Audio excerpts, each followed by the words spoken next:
Che cosa ci ha comunicato la tornata amministrativa dei ballottaggi veneti con 5 realtà cittadine interessate, tra cui 2 capoluoghi di provincia? Che la democrazia è anche alternanza e che dobbiamo cominciare a seppellire l'ascia di guerra, come ha suggerito qualche candidato, pur riferito ad una certa area politica, ma disposto ad accogliere le istanze della comunità.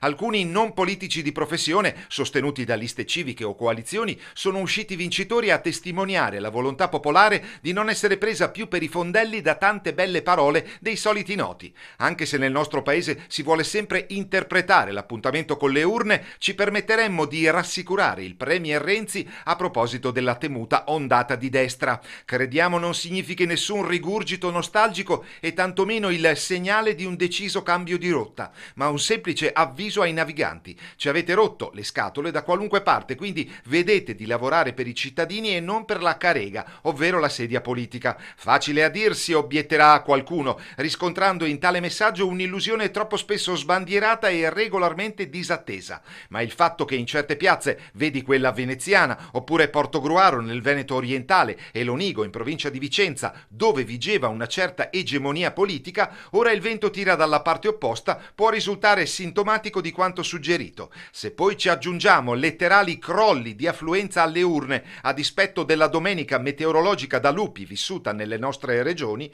con questo crediamo si chiuda definitivamente il cerchio.